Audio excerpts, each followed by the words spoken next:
Queridos irmãos, vamos mais uma vez fazer uma nova ministração, mais um estudo da Palavra de Deus. Terminamos recentemente carta aos Filipenses e aqui Paulo, esta carta aqui provavelmente ela foi escrita pelo apóstolo Paulo. Nós costumamos dizer que essas aqui são as cartas de prisões. Paulo estava preso na cidade de Roma e Paulo direciona essas cartas para os irmãos dessas cidades, né? Nós podemos dizer que era a igreja que estava em Colossenses, assim, a igreja que estava na cidade de Éfeso, a igreja que estava na cidade de Coríntios, enfim.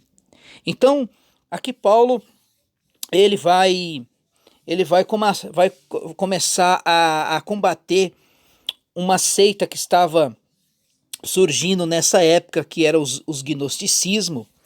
E aqui Paulo ele quer provar, ele quer provar que Cristo é a imagem do Deus invisível, que Jesus é Deus, que Jesus ele veio de duas formas, a forma o Deus encarnado, que Jesus veio de duas formas, a forma humana e a forma divina. E como sempre nas suas cartas, Paulo ele dá as suas saudações e a sua introdução, né? Aquilo que nas suas cartas apresentando aos irmãos. E interessante que sempre Paulo ele coloca sempre a pessoa de Cristo, ele sempre aponta a pessoa do Senhor Jesus nas suas cartas. E ali ele dá as suas saudações, apresentando a respeito para os irmãos. Então, o seu versículo 1 diz assim: Paulo, apóstolo de Cristo Jesus, pela vontade de Deus, ao irmão Timóteo, né? Quem esse Timóteo? O jovem Timóteo foi um irmão que Paulo, usado pelo Espírito Santo, ganhou esse jovem para Jesus e foi um aliado muito abençoado, que serviu ao Senhor com Paulo na pregação do Evangelho. Verso 2: Aos santos e irmãos fiéis em Cristo, que estão em Colossos, graça e paz vos outro da parte de Deus, do nosso Senhor Jesus Cristo. Versículo 3. Agora aqui Paulo ele vai fazer orações de graças ao Senhor pela vida dos irmãos de Colossos, né? Aí ele diz assim, olha: graça damos a Deus, Pai de nosso Senhor Jesus, orando sempre por vós, desde que ouvimos falar de vossa fé em Cristo Jesus e do amor que tendes com todos os santos, por causa da esperança que vos está reservada no céu, o qual antes ouvistes a palavra da verdade do Evangelho. Então aqui Paulo, que esperança é essa? Que esperança Paulo ele coloca aqui? Nós sabemos que quando nós recebemos Cristo Jesus como nosso Salvador, nós recebemos a salvação, nós recebemos a plenitude de Cristo nas nossas vidas.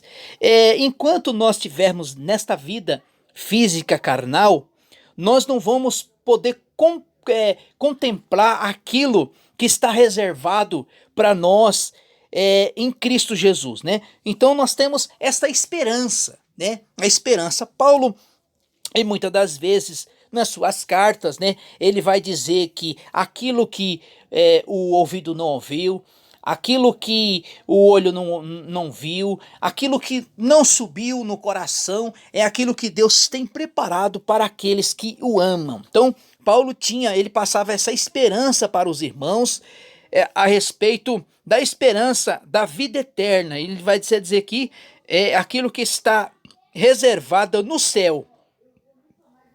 Versículo 6. Já chegou a vós todo mundo este evangelho, e vai frutificando, como também entre vós, desde o dia em que ouviste e conheceste a graça de Deus em verdade. O que nós entendemos aqui quando Paulo disse que o evangelho chegou ao mundo, né? Nós sabemos que Paulo ele foi chamado para anunciar o evangelho a todo mundo principalmente aos gentios. Verso 7. Aprendestes isto com Epáfras, o nosso amado servo, que por vós é fiel ministro de Cristo, e que também nos declarou o vosso amor no Espírito. Aí agora aqui Paulo, ele vai orar pelos irmãos de Colossos, né? Primeira, do versículo 3 até o versículo 8, Paulo, ele faz uma oração de graça, né?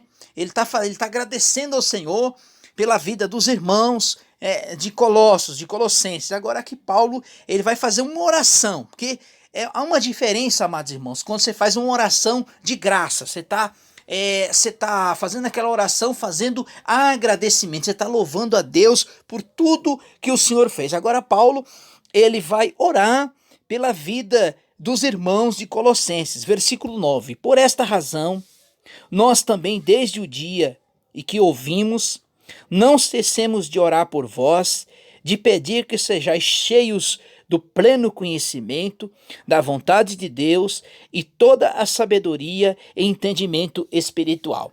Irmão, nós podemos entender aqui, amados irmãos, quando Paulo fala assim, todo o entendimento de tudo aquilo que nós ouvimos é a respeito do Evangelho. É quando nós recebemos o Espírito Santo, nós recebemos, Paulo vai dizer que nós recebemos a mente de Cristo. Então, nós salvos no Senhor, nós recebemos a mente de Cristo. O Espírito Santo está em nós e tudo aquilo que está revelado nas Escrituras vai sendo revelado a nós através do Espírito Santo.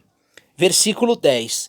Oramos para que possais andar dignamente diante do Senhor, agradando-lhe em tudo e frutificando de toda boa obra, crescendo no conhecimento de Deus, corroborados com toda a fortaleza, segundo a força de sua glória, e toda a paciência e longanimidade e com alegria, dando graças ao Pai, que nos fez idôneos para participar da herança santos na luz.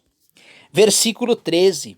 Ele nos tirou do poder das trevas e nos transportou para o reino do seu amor, para que temos a redenção pelo seu sangue, a saber, a remissão dos nossos pecados. Então aqui Paulo, ele vai dizer, olha, ele nos tirou, quer dizer, Cristo nos tirou das trevas e nos transportou para o reino do seu Filho em amor, o qual nós temos a redenção, quer dizer, a vida eterna. Quando Cristo nos chama, Cristo nos salva, ele nos tira do poder das trevas, da escuridão, do lamaçal do pecado e nos transporta para o reino do seu Filho. Agora aqui, o versículo 15, Paulo vai nos trazer revelações maravilhosas em qual a palavra de Deus nos mostra a pessoa de Cristo. Aí eu não consigo compreender como que os testemunhas de Jeová conseguem negar isso sobre a pessoa de Cristo. Que tudo aquilo o Pai confiou na pessoa de Cristo Jesus. Porque ele é assim, ó, olha o versículo 15. Ele é a imagem do Deus invisível, o primogênito de toda a criação. Então, Jesus é a semelhança do Pai, ele é a imagem do Deus invisível, o primogênito de toda a criação. Entenda uma coisa, quando ele fala que ele é o primogênito, que ele é o primeiro, ele não é criado, mas sim ele é o primogênito. Versículo 16. Pois nele foram criadas todas as coisas. Calma aí. Se ele é o primogênito, ele não é um ser criado. Pois nele foram criadas todas as coisas que há no céu, na terra, visíveis e invisíveis, sejam trono, sejam soberania, sejam principados, quer dizer, os principados pode ser potestades, né? Principados quer dizer é, anjos, né? Principados, sejam potestade, tudo foi criado por ele e para ele. Ele é antes de todas as coisas. Todas as coisas submetem a ele. Calma aí. Se ele é um ser criado, por que no versículo 17 ele é antes de todas as coisas? E todas as coisas submetem por ele. Ele é o cabeça.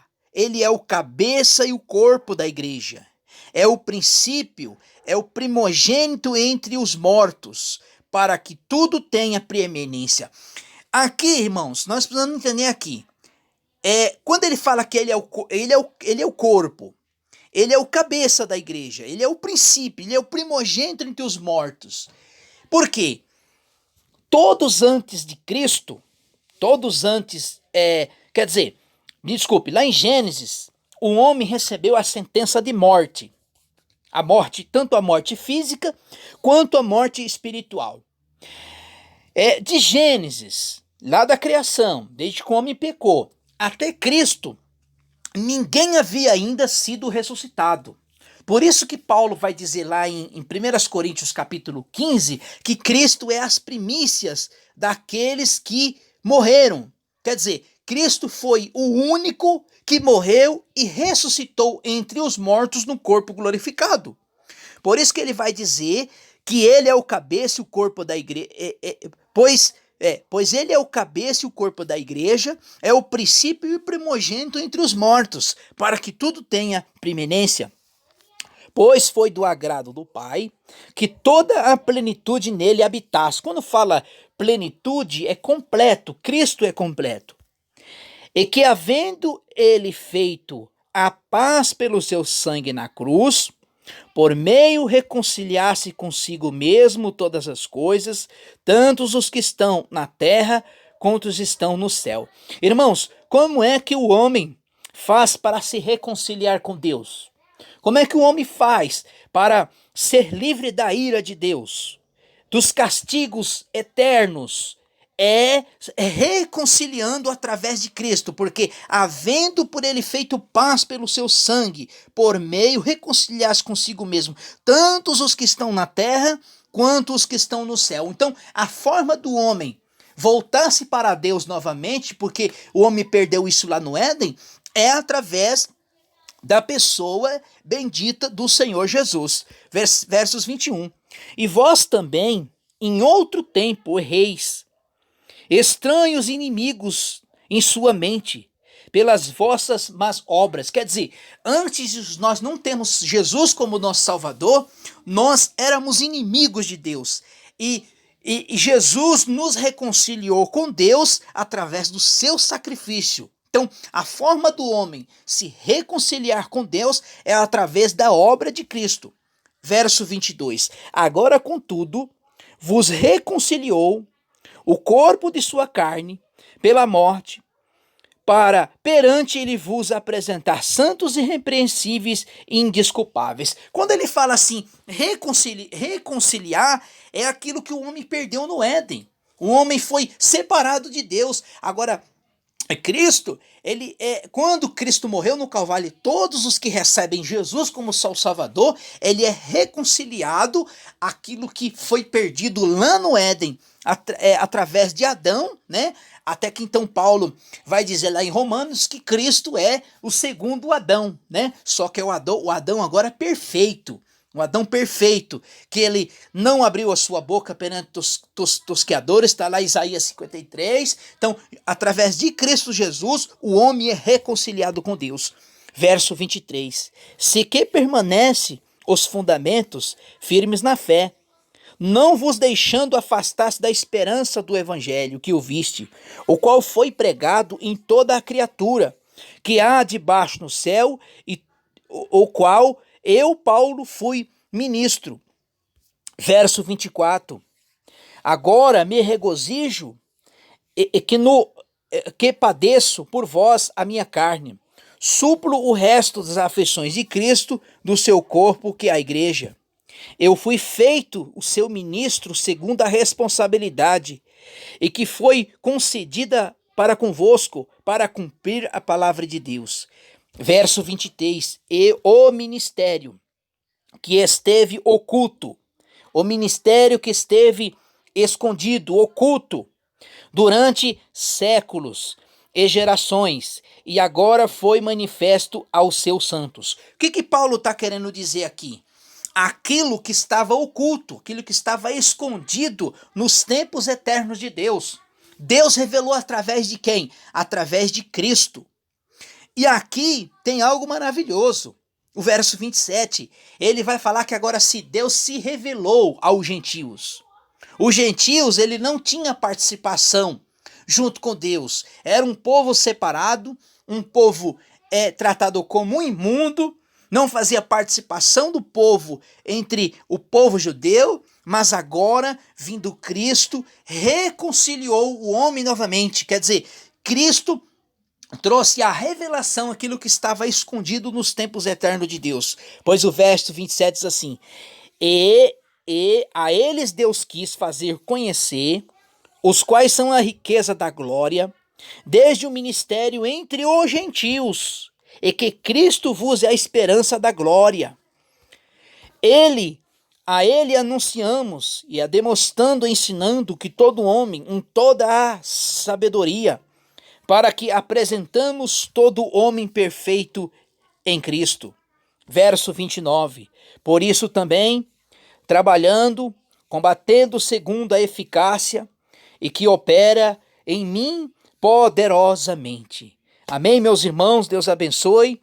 E se Deus nos permitir, vamos entrar no capítulo 2 de Colossenses.